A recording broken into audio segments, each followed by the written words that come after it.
Hey guys, welcome back. So this is our first episode for Filed Under. So Filed Under is basically a podcast wherein we're gonna tell you some stories and our insights on movies. Not just movies, but series and other sorts of videos as well. Yeah.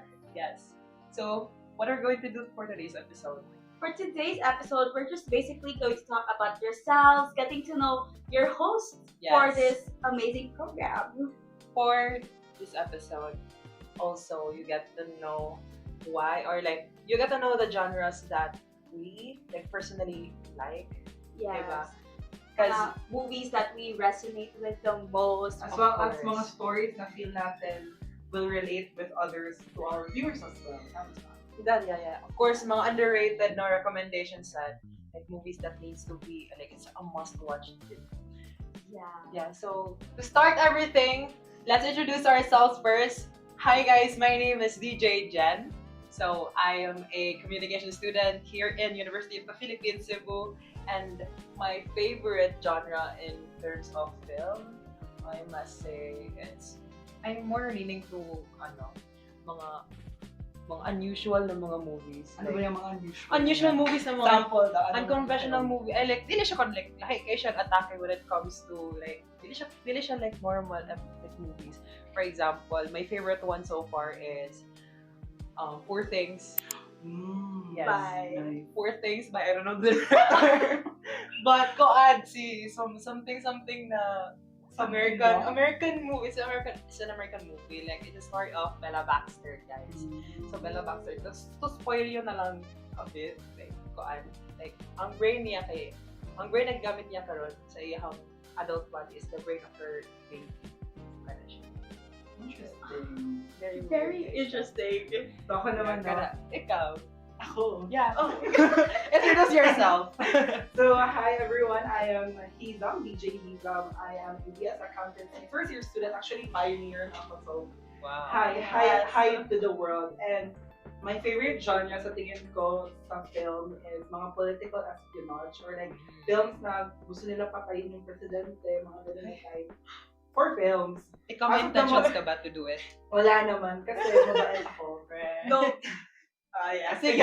no to brutality. We do not Yes. condone violence. Yeah, interestingly enough, ngayon rin I'm into gore na films. Like, yung mga nakikita yung basta mga brutal pero I don't I You don't condone violence. condone violence. Yeah. Condone violence. You only watch movies about violence.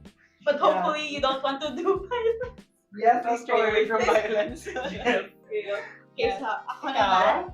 Hi, my name is PJ Reg and I am a BS Management student, second year.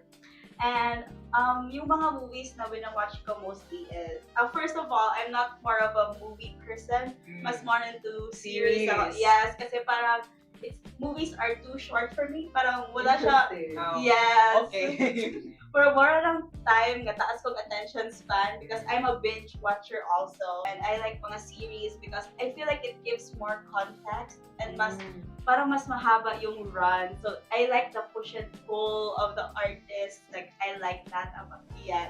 Gusto ko yung parang hinahabol pa ng yes, gusto ko yan. So, anyways, my favorite series is actually not about romance. It's High Potential. I don't know if I'm watching it right now with bagong season. For like, Yes. alam ko season 1. Season 2, di ba? Season Season one, season two. Part 1 pa siya ng season 1.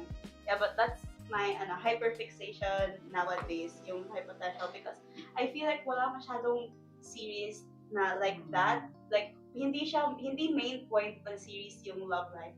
Like, it's more about the main role or the main lead, which is Morgan.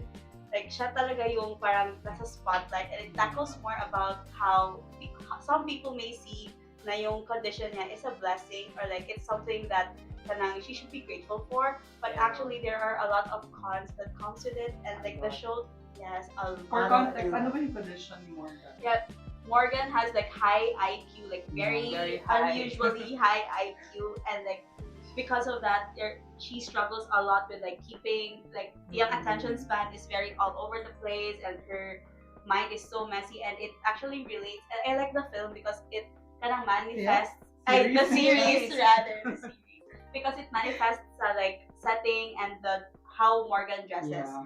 Like you can really see. Speaking of how Morgan dresses, like, what's itong vibe for the day? Right, this is Actually, the new look of Filed Under. Yes, kay, basically rebranded na siya. Yes, Kay, like, rebranded. our branding sa una kay more on Futuristic. very edgy, and now look at us. Like, effortless lang. Parang after nito matutulog lang. Diretso. Real. Diba? yeah, actually ready na ako mag-sleep. Kaya nga naka-blanket na rin ako. More Tulog casual look. And that's Very casual. we wanted to emulate like mga late night movie watches, Yeah. some Ganon. fantasies.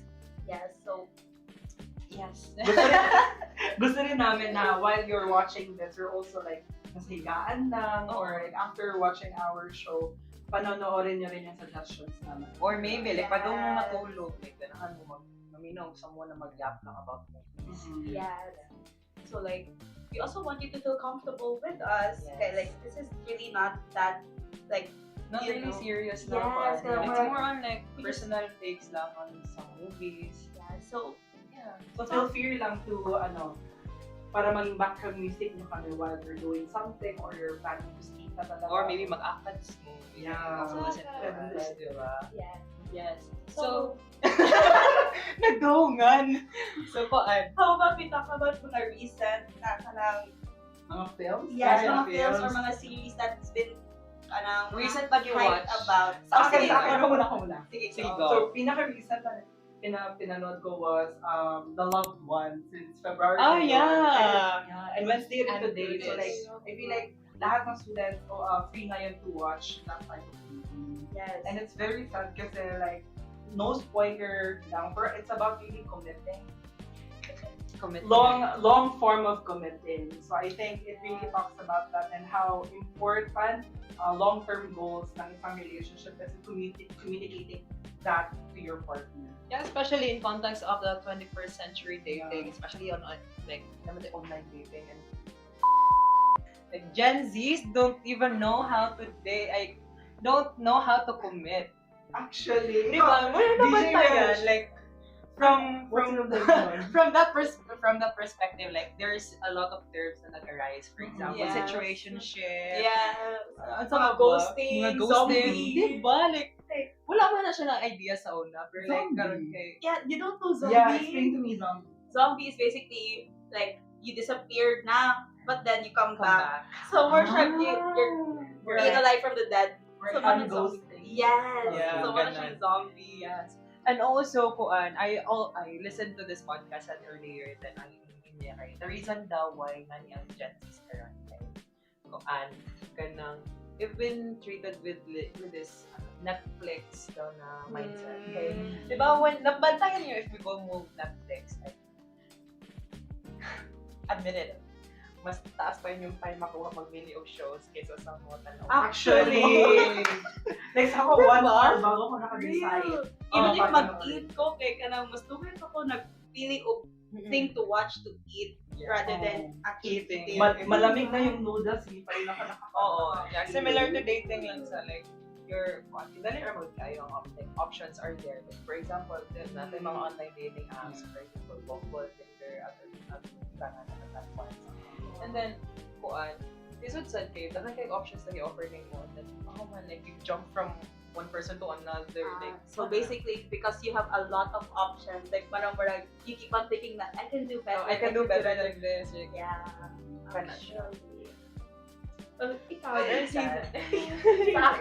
Sa akin naman, depende na naman sa person, paano mo natin. Iba-iba naman tayo ng upbringing, so like how you Yeah. deal with relationships and how you commit. I think important talaga ang communication. super. Ako. Actually, for me, okay, I've been in a long-term, Oh! I am in a Sana long-term all. relationship. Sana all. So, I feel like, oh God, like a lot, because like romance is very romanticized, if that's even a term, okay? Like, people give up easily, I feel like. When a challenge happens, okay, like, they treat it as like, oh, nahitabo na eh, so I'm gonna find someone else. Like, rather than actually working through issues, they jump from one person to another. But like that's not also saying that you tolerate everything, but Yeah, like of course. diba? But You like have to set boundaries then for yourself. yeah. So but like you have to address the issue because how is it gonna get solved if like ikaw na magunahon na nga I don't like this, but like how's your partner gonna know you don't like it if you're just gonna stay silent? Yeah. Diba? Speaking of like mga giving up na narrative, do you have like sad romantic films in mind when you think about giving up in your relationship? The Notebook is a classic. Oh my God, yes. Yeah. Alam niyo ba, Like, hindi ko pa siya napanood. Yeah. Sorry. Actually, recently lang daw na watch. What is it about ba? Parang iba ang clamor din na... Yes, the the Notebook notification ng movie. yes, as in like it's What is it really about? it's about Is it like about a notebook? it's part of the movie. Part of It's the a part movie, of not the movie. literally though. But like what I like about it from it is because they're really committed. Like even if katong okay, so spoiler alert, if dapat people know what Wala kawatch ka watch. apparently about it. Cover your ears.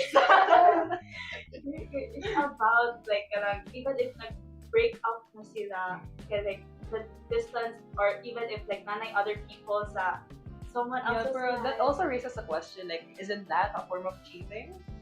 Yes. Actually. I also recently kita ko Reddit thread about, about that. Yeah, And na then? kanang where ako like isn't what itong girly pop did kay like emotional cheating daw to because she never truly loved daw the guy.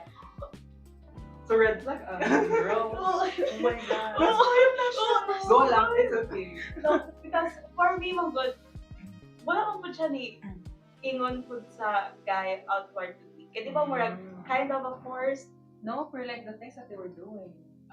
Says a lot. What were those things ba? Sa katong lumang bahay. Yeah. Di, pero katong to like, kaano sila, katong like, rekindle na sila with Ryan Gosling. Yeah. Ryan So, Gosling. Yeah, Yeah, Siya maybe- si Ken, diba? Si Ken sa Yeah, Barbie. so, yeah, but that Also, was Barbie is like one of my favorite movies. Yeah. Same. The live action one. Same, Yeah. Margot Kasi Robbie. I thought it's like a child film lang talaga, pero It's deeper a than that. critique to society. Yeah. Honestly. Yes. And then like I saw a lot of girls actually na what parang they were like, why did people cry about this Yeah. movie? But I think that's such a privileged thing to say because mostly na nakikita ko na nagsasabi ng like, mga people of like high status, mga stuff like that. But for me, they don't really experience what it's like to be a woman in society if like Especially marginalized. diba like Actually. people when you walk in the room that's really what people see first about you if they don't know you. So yeah, the Barbie movie was really eye-opening also for And like the music. Of course, yes. What was I made for by Billie Eilish? And then Yes. sobrang daming artists. Oh But yeah. like it was so shocking na nanalo yung kay Ryan. I'm just Ken. Yeah. You're Sa enough. Sa Grammys. Yeah. Oh, like, wow. It beat the whole purpose of the movie na dapat ang No, that was movie. the Opposite. Yeah. Yeah, that shows the movie. Yeah. And then si Barbie is Margot Robbie, right? May Yes. bago siyang film. Yes. Actually filming with the Ngayon. ring. Wuthering Heights. Actually, I do not have an idea. Also, ano daw, murag, na ako'y nabasahan ng comment Go. or like review, like it's basically just a movie daw romanticizing cheating. So there's also a rumor that they're cheating, right? The actor? The actual actors, artist? Si Margot and si Si Jacob? No, si Jacob. Yes. Jacob. And Lordy. You know Kissing Booth? Alam ko, Diba Jacob. siya? Oh, sa Kissing Booth! Kissing Booth. Oh my god, like I was Diba so siya crazy kung about that movie. Sa Euphoria. Yeah, I know Euphoria. Pero Oh. kissing booth, Bro, bro. honestly. You don't know Kissing Really? Patawa. That was a Netflix staple sound na. So, paano Kissing yun? Booth 1, 2, 3. What was your favorite? I like Kissing First. Booth. Oh, really? I love the first one. Ako, I like kissing booth 4. Ay, wala pala. Wala pala. Underworks. Produced by Hito. Ako kasi producer nun. Kaya Wow. Okay. So, Ano ba ang kissing booth? basically, Puro siya, it was the before the Summer I Turned Pretty, we had Kissing Booth. Alam ko yung yes. Samaritan Pretty. Wala na ako nag-watch sa last season. Ay, Wala ako ako sa wala sa to watch. Pero I read all the books. Ganahan Sa dun The sa Summer I yung, Turned Pretty. yung first kapatid. one. Yung sa The Samaritan Pretty, yung kapatid na Oo. like, siya ang, sino ba yun siya? Si What was his name? Si Siya bias si ko Connor, oh. si Connor is Connor. so yung vice nito talaga, di ba? Si Connor. Si Connor. Connie Baby. Yeah. I'm I a like Connie Baby. Jelly yung mga good ko na person. Si Jelly yung girl. Ay, si Conrad! Si Connor. Si Connor! Si Connie Baby! Ako na-remember. Sino po ulit ko? Ano na yan? Sino ba yun? Yeah, kaya ako dyan, like, personally, Belly did ko na love. Shit. Ay, akala ko Jelly. Belly. Ay, Jelly. Belly. Si Belly yung Si Jeremiah. Jeremiah. Bro, Wala ako. actually, if you read the book, kay mas tougher to choose siya. Kay, I think sa movie, ay sa series, magod They kay changed more. it a lot. Oh, they changed it a Yes. lot. Like, mas red flag tanawon si Jeremiah sa series Series, rather yes. than sa book. And also sa book, manggod kay like, sa book manggod kay like, mas kaansan, mas daghan og gibuhat si Honey Baby nga wala gi-show sa series. So I think mo nang ang mga readers kay they're hating on like mga people na kanang die hard, like they want Jeremiah to die, like because like sa book magod, it wasn't that much of a difference. Speaking of Yeah. ka ng mga book adaptations, parang ba yung prequels ngayon ng Hunger Games? Oh, yeah. Right? Pero wala ko Yeah. pa-watch, Ana. May Wala game pa. na Actually, pero this year, 2026 pa, diba? Yeah, this year. This year. 2026 na? Yes! Yeah, this year siya papalabas. Pero, yeah. Kuan, movie adaptation sa Kuan. And Until Us. Are you familiar with that? Yes. Si Yes. Kaan. I'm not a Kinsa bookworm, to artist? Si, Best friend ni Taylor Basta ako Swift. kanot ng mga ito. Sino? Si best friend ni Taylor. Si Blake Lively. Big Lively. Bakit sila best friend? Best friend sila. Ganun Like, man yan sila. Actually, Si ano, si Gossip Girl. Oh, Kana siya. siya si... Kinsa siya dito? Ang dami ko hindi Ha? Si Blake Lively sa Gossip Girl kaya siya si... I don't know. Oh, si Serena. Serena. Parang Siya siya si mermaid Gossip. siya. Ako, isa si Serena. Ha, so funny. Serena. Mapagalit na ako, Gossip Girl. Wala, so ako agad. First episode ko yung ako kumain niya. Ay, Excited ko. Oh, serious? Ay, Gossip Girl. Russia, series siya. Multiple seasons siya. Asa mga tanong Real. Parang pagkahuman to akong kissing booth sa part. Oh, basically, ang kissing booth sa mura siya og the summer identity sa una. Kaya it's also about usa ka girl, then mag-brothers yapon sila that fighting over the same girl. Yes. Yeah. How about sa Gossip Girl? Sa Gossip Girl kay mga high society siya of New York City. Yeah. And like, Ah. mura Like siya literally like, literally. Ano yun? Si Gossip Girl basically kay mga ilang murag chismis nga channel. yeah. Yeah, so iyang i-expose. Mura siya si Lady Whistledown. Ah. Oh, yes, Gossip Girl. Yes. Ano bang maritas? Oh, mura siya, Basically, pero ganun siya. digital. Digital. Kaya like, yes, kay vlog pamanto sa ilang time. So, si Gossip Girl ang mura iyang i-out ang mga secrets Secrets of sa the everybody. o usa ka friend group, like big friend group sila of high society ng mga kids. So, niya, siya ang mo, So, like yes. confession. Dili po necessarily kay dili man from the people. Like kanang someone from dili na to i-spoil ko kinsa si Gossip Girl. Spoil Pero, ka. no. dili. Ay, okay, nasa tayo mga viewers. Ay, Real, tama. real, real. Watch it. Yeah. Yes. But if you'd like confessions, do ano sa aming program na Year of Yes. Ano, cross-promote siya. Sige, balik na tayo sa... Also guys, if you're looking for place in Cebu, you can visit Makaka-Local, Crazy Local. Pero the best program talaga. Yeah, found on Yes. talaga. It's very homey. Nangawa. Number one pa rin talaga ang wild Ay, ano ka ba? Nandyan yung ano namin sa ano. Sige, balik tayo sa kissing booth. Parang hindi natin sila natapos. And ano to siya basically? Basically, pala siya. Ano to siya? Hindi The na first bumalik. generation of Oh. Samaritan Preview. Yes, We're but- not really like Oh, pero mato, katulad ng similarities. Yes. Another film series that I watched recently kay koan new kanang season of Bridgerton. Bridgerton. Season I 4 na can't ba relate. sila? Like Bridgerton, yeah. Wala ka ni-watch it. I don't know, I haven't watched like At any all? single episode. Sa akin, kay clips lang. Ay, hindi! What's that? Hindi! Clips. Sa TikTok! Ay, sa I mean, Kula ba? Actually, kanang. I mean, clips lang. Oh, sige. Yeah. Wait lang, I need to defend myself. Sige daw. Clips lang na highlights the series. Ah, Hindi naman nila alam nyo na. Baka akala nila ano ako. Pasig sa ex ka nito ako sa Hindi yun. Ibang Bridgerton na yun. Pasig sequel na din ang iyong giwatch. Pero season 4 na sila, diba? Season 4 na. four. Part 1. And then part Mag-watch ka na mo sunod. Though wala lang yung actually. lalaki sa season 1, right? Kailan siya mala? Season 2 ba? Yung bida. wala sila both na. Ah. Kay like, more ang Bridgerton, kay Was it about the story? Like, sa contract lang nila? ang katong male lead sa first season kay he wanted to explore other opportunities now. Pero Bridgerton in general kay more of dili dyan siya magpakita a lot about mga nahuman na couples. So it focuses more to So, what couples season 4? Sa season 4 kay ang second Bridgerton. Yes. Kalimutan ko siya name. Pero si Basta siya si second second Bridgerton. Yeah, but oh, si Benedict. Benedict. Oh my God. Benedict Cumberbatch. Benedict Bridgerton. Si Benedict Bridgerton. Yeah. Oh. Ito guys, pinaka-recent na pinaka-init na series. Kita Drive. Rivalry. Pwede ba Ako, review, ano? Wait lang. Are we allowed? Are we allowed? Episode 2 pa lang na-watch ko. And it was not hockey, guys. Oh my gosh, I finished the entire season in like one sitting. How many episodes ba? For the- 6. Six. Ba? Basta alam. 7, 8. Basta like, fewer siya tayo nga episode. Yeah, kamay. For how many like minutes ba siya? Like 40 minutes?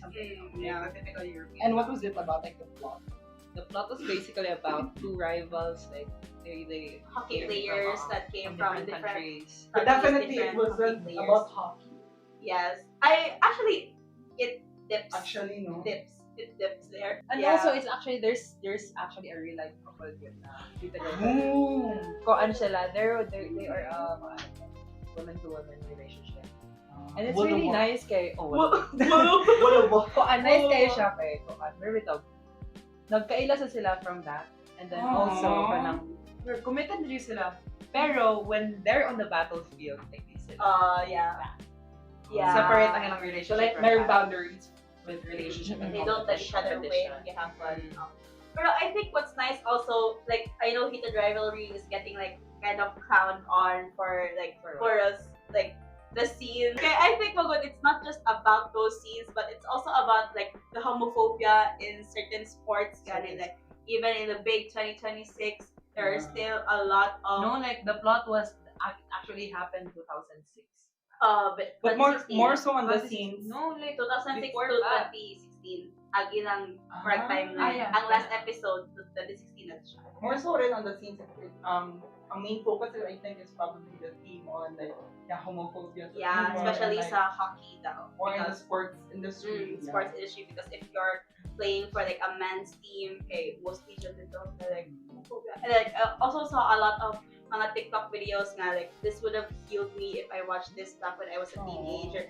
Yes, And like, it's cute really. na meron ng Yeah, visibility. like, in what way man? They kay like they're open, they're going to be open pa, like for like acceptance. Kaya di ba, like, spoiler alert, that week's episode where like a couple came out, dili ang main lead, where they came sa kitchen. Bakit wala sa kitchen? Kaya sila na sa penthouse. Did you go to the streaming party ba? Huh? Did you go to the streaming party? I know, no. Ah, You're watching it with my friends.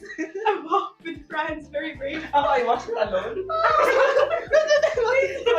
Pretty much alone. Shout out to my friends din, nalabas ako. Shout out to myself, I watched it. Shout out kay Hizam di ay. Asa na lang? Ay, katagya pa. Wait lang. Hug daw, hug. Eh, di man makapil si Gaya ni Kuan. Ayaw ko watch sa Ayun, kayo. Tadya. Hindi mo mag-watch yung Tatadya. Wala sa Pero kayo na- 2016 was my favorite. Yeah, Oh, 2016 was 2016. Real. Like, with Saka na brilyante man. Brilyante ng hangin. Hangin. Ay, Ikaw. hangin. Ako kay katong green. Green. So, kasi man ang green. Ano yung Si Ellen. Di Ellen. ba land siya? Lando. Di ba land siya? Brilyante ng tubig. Ay, tubig. Water. Oh, tubig, Yeah. tubig. Brilyante ng hangin. Sorry, guys. Buti naman hindi na Close up na hindi commercial. umaabot ang amoy sa screen. Real. Sa'yo, anong brilliant Ikaw. ka? Ako'y Si Perez. Perez is really Perez my pinang- favorite character there. Di ba kay Koan siya illegitimate daughter of Koan daw? Ay, kay ano papa niya siya? Oh. Ay, hindi na papa si Howard. Papa niya si Papa Hagrid. niya. Okay. Pero sino mama niya? Minea. Oo, ang katulad. Bisa na their Mama, sisters, right? Mama, no, sisters sila. Ano? Girl. Mama niya? Real. Mama mo? We're so proud of Oh my my God. God. Pero like, sa una kay like, download mo itong app. Like, parang- photo editor. Lagi ko yung experience. Wait. Sa inyo photo editor. Ako kind master. Wow. Kay Oh, video, yeah. Without Picture ko picture ako ako. mo first. Picture, okay. Ano mo? Picture and take ka. Comment mo ko Arnold. Ako kami tumala. Ano ito sa una yan? Ito birthday mo pop up. Yeah. na. Yung mata kang green. For the wrong reason. For the wrong reasons. Stop. What? Yan ako green. What mo green Mata man? ay for other reasons. What's another reason? Siya sa algae. Grabe na. Yeah. Like, also kami la in film. Balik tayo sa February. February 15 because it's the Mm. love month. So, Yes. let's talk about naman sa film sa Lawak Sinihan. Ay, oh, actually, knife film. Actually, later na siya, no? 4 Later, p.m. ah. 4 p.m. Their first It's called, ano daw? Honey, My Love So Sweet. So By Honey, My Love so sweet. Basically, guys, Sinong director? the director of that JT film was Trinidad. it's JT Trinidad. Oh my God, siya yung... Paano ba kung mo Ah, sige, kalimutan niya. Yeah, JT Trinidad. So it's also a pleasure then because I'm actually a student. Whoa, yes. Yeah, I'm under. Date mo. Di ikaw. Wala mo. Yeah, and kung recognize kayo nasa like every class namin like film showing. Yes, and then pag So basically, more rin yung class, kaya 1 hour naman ng film. it's actually 3 hours a month time. Wow. 3 hours? 3 hours. Basta yan. So magkakaroon ng experience ng ganyan ang viewers sa Lawak Sinihan kasi may talkback session. May talkback Ah. session for like, So, Yeah. interesting. So, if you want to watch, guys, later 4 p.m. Honey, Mm. Yes. My Love. naasa Lawak Yeah. Sinihan. Ang Lawak Sinihan, makita nyo sa UG. Kung alam kayo sa UG, building sa Sikat. Lapit sa CR. Yeah. She wants to Lapit yun. Actually, Yeah, bro. Grabe yung Kuan, landmark. recommend lang ko na. Landmark. Kuan, sa'yo lang magdong dito kay Kuan. For sure, dapat kayong mananaw. Yes, Yeah. actually. Basta si Direk JT. Puno Yeah. talaga yan. So, really. And then tomorrow also, they have another film also the showing sa Chungking Express. Yes. What's that? And it's... Hindi ako magkakawatch, so see you there. See you there. See you there. Tomorrow, I'm also going to watch. Okay, Okay, sige. I'll watch. Watch tayo. See you guys tomorrow na lang. 4 p.m. tomorrow. So see you guys. Noted. 4 p.m. to 5:42 p.m. PM. See you there. Yes.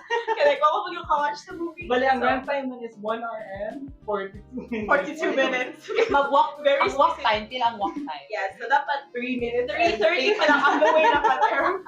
If taga-Talisay pa ka na area, dapat 2 pa lang 2 pa lang na. Traffic na kayo. Rush hour na siya, guys. So, early mo pa And then kung taga-Davao ka, dapat kahapon ka lumatay. ano na lang mo wrap up? Wrap up daw. So, i-wrap daw kasi yung That was today's episode. That's for today's Kami ay episode. mag-wrap up Mag-wrap up na. That was today's episode of Filed Under. I am DJ Reg. I am DJ Jen. And I am DJ Liza. I'm wrapping up. Thank Thank you so much for you so much for watching. tuning in, and I hope na enjoy mo guys. And you get to know us. Yeah, see you on Friday, 1:30 p.m. And don't forget to watch the films today, Yes. Wednesday, and then tomorrow, Thursday. Bye! Bye! Mag-sleep namin. Sleep na. DYUP Club Urban Mima